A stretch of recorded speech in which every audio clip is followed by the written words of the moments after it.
Hello and welcome back to the Modern Leader Way with me today. It's a solo episode, and I'm talking to you about something that is really hot for me right now.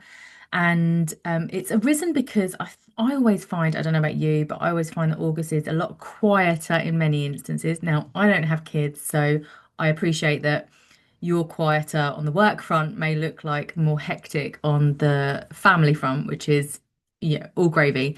But historically, even when I was in corporate, a lot of our head office used to take August off. And so just generally, it would be a lot quieter. You would have a lot more space in your diary. I always didn't take time off at that time because obviously I'm not having kids. I'm not going to go on holiday during peak time. I'm going to wait until everyone's back to school. So I would be at work and it would be super productive time. And I think that's just become something I expect. And it's played out in my business too. And that's not a surprise because any clients will be off on holiday. They'll have other priorities with kids off and stuff like that. Um, so yeah, just generally, it tends to be a lot quieter. So I've had a few very spacious weeks when I look at my calendar. It can get a bit disconcerting sometimes to not see yourself busy. And this is off the back of having a really busy July. Well, actually, a really busy first half of the year, if I'm honest, with lots of things that I've been involved in, lots of exciting stuff, and yeah, really just switching to seeing how I want to utilize this time, not necessarily just to be productive and get shit done, which I absolutely have, but to see how I can expand that time and really use it to my benefit. So, if August is quieter for you on the work front, alleluia. And I hope you are enjoying some quality time out with friends, family, or yourself. And what I want to sort of express is that I really understand what can happen in our bodies when we slow down and come to a halt, or not even come to a halt, but we have a drastic change of circumstances or situations outside of us that kind of just change our routine up quite a bit. And for me, what I notice when I have space and time to slow down and stop is I can get very wrapped up in this. I need to be doing more. This restlessness, it feels like very difficult to actually switch off and relax. It feels like my body and my brain is literally buzzing with information that I want to process, ideas that I want to like formulate, and all this kind of stuff. So it can be very discombobulating to, find yourself with all this space and time ahead of you, or this change of scene, or this change of routine that actually allows you to feel like you do have a bit more space and time, and to also feel like it's very difficult to switch off, relax, and all that kind of thing. Now, what's happened to me recently, in the last week or so, is I've become not just restless with this time and space, and I'm very aware of it when it happens, right? But I've felt very disconnected as well. So oftentimes in this kind of restlessness, we are very much up in our head.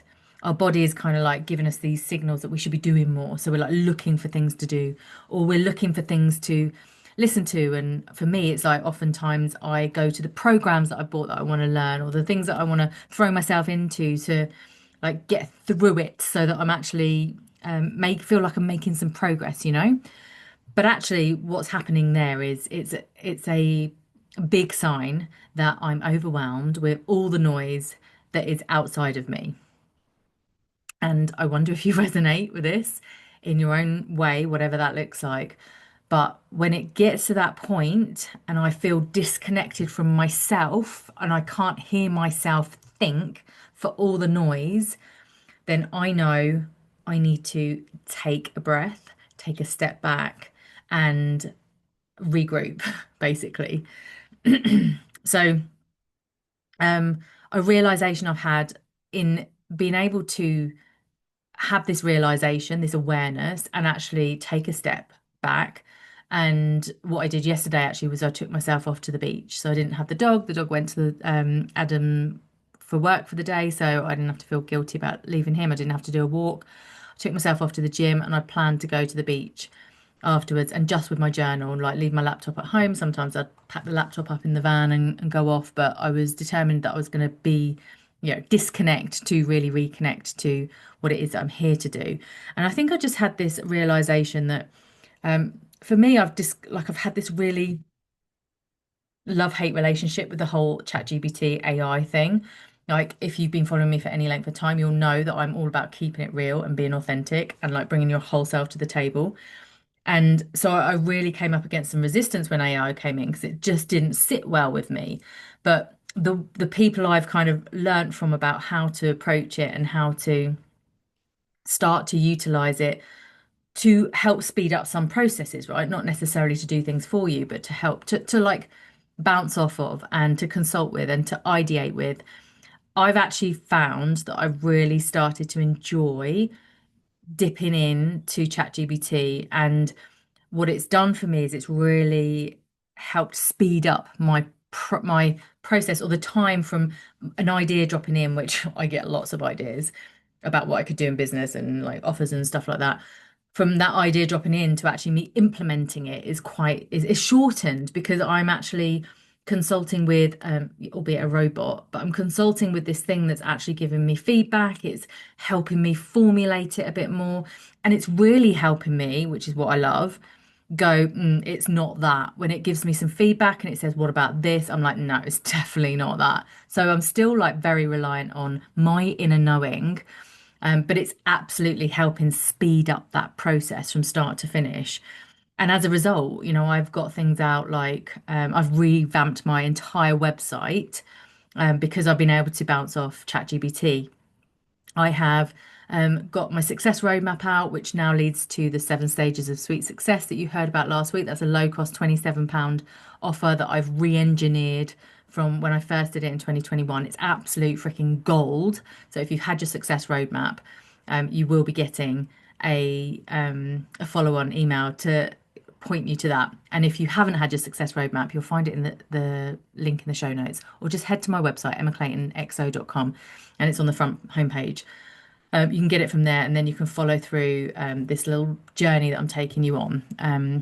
And then that actually leads to the secret leader files, which is another like low cost membership type subscription that I wanted to get out. I had this idea come through. I've worked it through with ChatGPT. It's helped me with my sales page um, and thinking about how to structure it and all that kind of thing. And again, like I said, it's really helped me speed up that process from idea to implementation, but also really helped me anchor in what it is that I want. And I haven't just taken what ChatGPT says, right? However, I must admit, I'm looking out there at this, just overwhelming sea of information that's available online, and I'm seeing a lot of similar stuff come through, and I'm seeing a lot of obvious AI, ChatGPT content coming through. And I really am very mindful that I do not want to use ChatGPT in a bigger way than I am right now. I don't want to outsource my creativity 100%. I don't want to outsource my voice either. So when it does suggest content, I am using a lot of discernment as to whether or not it sounds like something I would actually write or if it sounds like ChatGPT. And if it sounds like ChatGPT, I'm discarding it and I'm sitting with what it is that I want to come across, and I'm working on it from there. The other thing I have outsourced in a sense is on the content creation side of things. But I've been a content creator now for coming up 8 years. And I have always struggled with written content, with coming up with ideas for how to say the same thing in different ways so that ultimately it lands with my audience and they go, oh, she's talking to me. I think I need to work with her. Like, that's ultimately why we do content, right? At the same time as educating and giving value and serving in a way that's free, right? It's free for me to put my work out there in the world and actually get eyeballs on it, but it's also free to the consumer. So that has always been something I have it's not come naturally to me. Whilst I get 100 ideas a day because it's just the way my kind of brain works, I'm not short of ideas, especially when I'm out there living my life. But I do struggle again with how to take that idea and put it into something that is a value, I guess. So I have been working with someone, the amazing Elizabeth Kylie Leonard. I'm going to have her on the show actually at some point to talk about her incredible journey in career and her transitions that she's made. And she has a social media content creation agency. And I have been working with her at a very low capacity where she's actually taken like she's got inside my brain, inside what it is that I do with my work in the world. And she comes up with some ideas that I then go and create myself and implement myself. And what that's done is really, again, it's given me that, I'm not sure it's that, but it means that I can actually change it to be more something that feels good for me, right? So it's helped with that. It's helped speed it up. It's meant that I can be actually consistent for once in my life because the way my energy works is in big spurts, right? I get this um idea, this inspiration that comes like a download, and then I can move off the back of that like with some real force and and then it fizzles and dies. So my consistency matches my energy when actually I want to be more consistent online because the more consistent online I am, the more consistently I'm reaching new people, that my message is getting out there, that, people are hearing my repeated message said in different ways and will hopefully speed up the process for them to go, oh, she's talking to me. I need to go work with her. So I have been working with her for the last few months, and I really have been loving the content I've been creating off the back of that collaboration with her. And I've been wondering if I've been outsourcing too much of, again, my creativity and my voice to someone else. So I've just had to really step back from this. And what I know works for me, and I would love for you to, as I'm talking, think what works for me to disconnect, to regroup, to switch off, and to like move yourself out of the way of all those distractions, right? Um, because it's easy enough to watch Netflix for hours on end and still be no less disconnected than you were when you started. It's easy to doom scroll on your phone and to feel more overwhelmed than when you started, even though you're trying to distract yourself from like whatever it is that's going on. So for me, what I know really works when I start to feel disconnected, when I'm starting to feel that real restlessness, when it feels like there's so much noise and I'm getting overwhelmed and I'm questioning myself, right? Is I know I need to get out of my house. I need to change my scene. I need a change of scene for sure. I need to get off grid, ideally, where there's not many people around, so don't do well with crowds. And ideally, it would be out in nature. It would be without my devices, and it would be with my journal. And ideally, it would be somewhere with a view, or on the beach. So for me to have my feet in the sand, to be able to get in the water and to let things wash away and to just be around the smell of the sea and the sound of the waves and, just be with myself. Like I need that time alone with myself to be able to do that. And that's not for everyone, which is why I said, really, what works for you? Like, what would your getting off grid look like? Because it doesn't have to be what works for me. I've found what works for me through my own self-discovery journey over the last few years. And this is now what I help other women do, right? Is find what feels good for you, not my way, your way. The modern leader way is your way. Um, so this is what I have to do. I have to prioritize um, sleep hygiene. So like knowing that I need to be in bed by about 9:30, otherwise I miss my window to fall asleep. Knowing that I need to be taking my magnesium and ideally having a bath before bed if time allows, and not having any screen time after 8 o'clock, or wearing my blue lens glasses. I need to really ensure that I'm setting myself up for the best night's sleep possible, hormones aside and all that kind of thing. And in the last week, I've had some terrible night's sleep. largely because I've tried to do too much. Friday, for example, I got up, I took the dog on a 6 kilometer walk. I did two loads of washing before and after the walk. I went and mowed the lawn because we had guests arriving that day. And then I went to my PT session and we kind of did some supersets. We went quite heavy and it was just too much. I was ravenous afterwards. I had a 90-minute nap. So can't really call that a nap, can you? Very unlike me to do that, but it just wiped me out. And as a result, I had an absolute atrocious night's sleep that night. So that's, all those kind of things. I know I need to really prioritize good sleep, good quality sleep, because then I'm going to feel better the next day. I'm not going to make any rash decisions about life or work or anything like that after a crap night's sleep. All right. When I feel emotionally unstable because I didn't get my 8 hours that I desperately need to be like firing on all cylinders. Now, I know all of this about myself because I have studied myself. I have been my person has been the subject of my study over the last 15 years or so. I have been so fascinated with getting to know myself, to getting to know what makes me tick, to getting to know why I behave in the way that I behave, and how I can change that.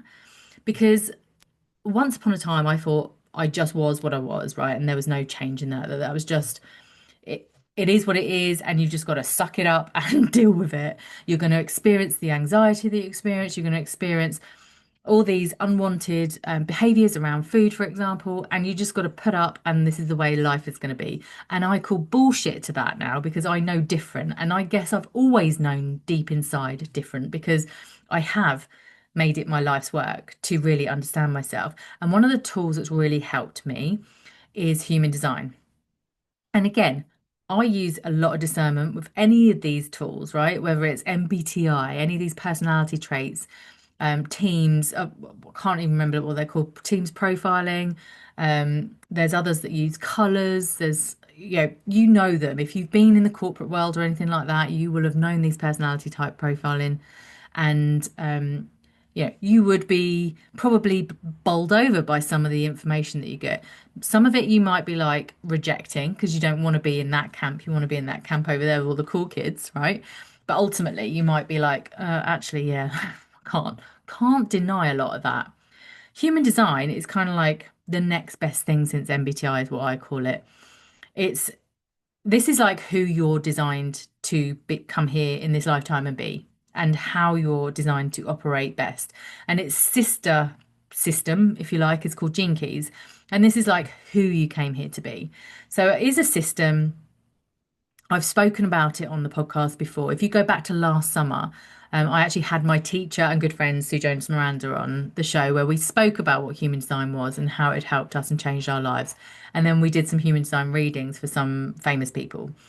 So definitely go check that out if this is the first time you're hearing me talk about it. Also, if you go to my website, emmaclaytonxo.com, I've now got a free resources page. So on there, you'll find the HD initiation, which is the human design initiation, which is where you can go on, you can run your own chart, you can work your way through a little series of short videos to help you actually start to interpret your chart, because when you first look at it, it makes no sense. It makes absolutely no sense. It can be quite complex and overwhelming to start with, and we want to take that overwhelm out of it because it really is a great system at the end of the day. And what this does is it tells us a few things about your energy and the way you most effectively move through this life. And it tells us like the roles you came here to play. It tells us about your genius, your purpose in life. It tells us about your gifts and your strengths. These are your innate gifts and strengths and talents. And it tells us, or it gives us clues as to where you might be out of alignment, out of whack, right? So, as an example, my energy type is what is called a manifester. Now, a manifestor, as I described earlier, actually, without even talking about referring to human design, is someone that gets these bursts of energy when an idea lands. And literally, the idea lands as if out of nowhere. And then we get this like real momentum behind it and this like it feels quite forceful, even though there is zero force in it. We just like move on this idea and boom, it's out there in the world. The rest of the time, though, we need to rest.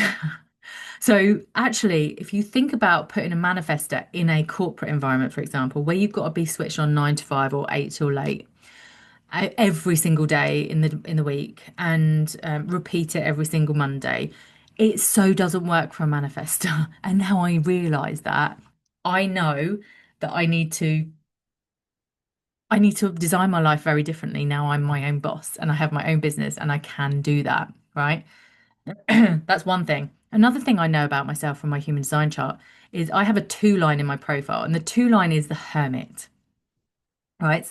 I also have a four line. The four line is the networker. So they kind of feel like a contradiction in terms, but actually they're very complementary.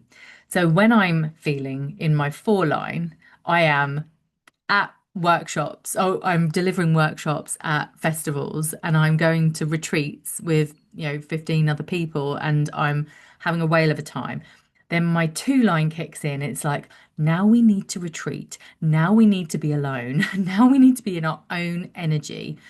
And knowing this about myself makes perfect sense why my desire and my drive, when I feel like I have done recently, where I felt very disconnected and very restless, is to be on my own, is to go and create space where I can be on my own, in my own energy, with my own thoughts, where I can relax, where I can switch off, where I can block out that noise, right? Now, you might be very, very different again. And this is where human design is great because it talks about your uniqueness. It's the things that differentiate you from me. It's the things that back up this whole message of we got to find what feels good for you. It's not my way, it's your way. The modern leader way is not my way, it's your way. What is your way? And human design is a great way to look at that. So, another thing in my human design, which I find fascinating, and I'm only really kind of owning now, is that we have this thing called, well, let's just call it our purpose in life. And my purpose is very much about helping women reconnect to who they came here to be and what they came here to do in their life. Ultimately, at my essence, that's what I do. And I do it first by reconnecting to who I am, who I came here to be, and what I came here to do in the world. So it makes perfect sense to me, right? Just to bring this full circle, it makes perfect sense that when I feel disconnected, I know I need to reconnect to who I am and what I'm here to do. And I might have to do that time and time again. And of course, I have to do that because it's only when I've done it for myself that I can help you do it for yourself too. All right. So I'm leading by example here. I'm going first. And so ultimately, that's what I do. And that's why I'm really excited that my latest one-to-one offer that I am promoting throughout August is called Reclaim Your Leading Edge. And this is where we are going to look at your human design and gene keys. We're going to get like so in depth into what these reports say about you so that you can decide, don't agree with that. Oh my God. Wow. Cannot deny that. And then we can look at where do you get to step into more of your unique gifts, strengths, talents, and amplify that because that is your leading edge. That is what's going to differentiate you from the next leader, from the next business owner, from the next corporate leader. It's going to amplify your natural nature and actually allow you to stand in your brilliance effortlessly, right? This is the key. It's effortless. When you actually know that that is your natural nature and that is who you're born to be and how you were designed to actually operate through this world, and you can tweak your life and you make those little micro tweaks to how you're living life and how you're showing up, it changes everything. It makes you feel like it feels effortless. Everything feels so much more easy. So if it feels difficult, if it feels like you're coming up against that brick wall, it's possibly that you're just going against your natural nature.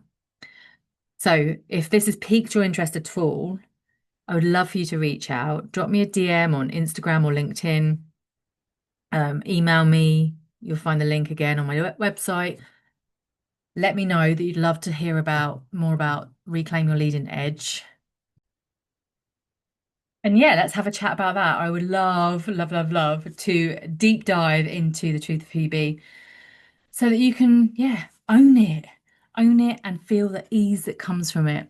So I'm constantly going back to the truth of who I am. And for me, that is right now needing to reconnect. So I'm back off to the beach this afternoon. Um, and actually, the weather's not amazing, which is good because hopefully that'll put most people that are on holidays off from going to the beach too. But otherwise, I will be there. I will be with my journal and I will be, no doubt, allowing the magic to unfold and drop in as I, yeah, disconnect to reconnect. So I hope you found that useful. And let me know, as always, if anything came up for you throughout this message. And if you want to chat some more about Reclaim Your Leading Edge, I would love to hear from you. In the meantime, so I do owe you an update on my Manjaro journey. So I'm going to do that before summer's out. And I've also got some amazing guests lined up for starting back in September. So back to school vibes for that. And yeah, until next week. Take care. Don't forget to disconnect to reconnect, to hear yourself clearly again. And I will speak to you then. Take care.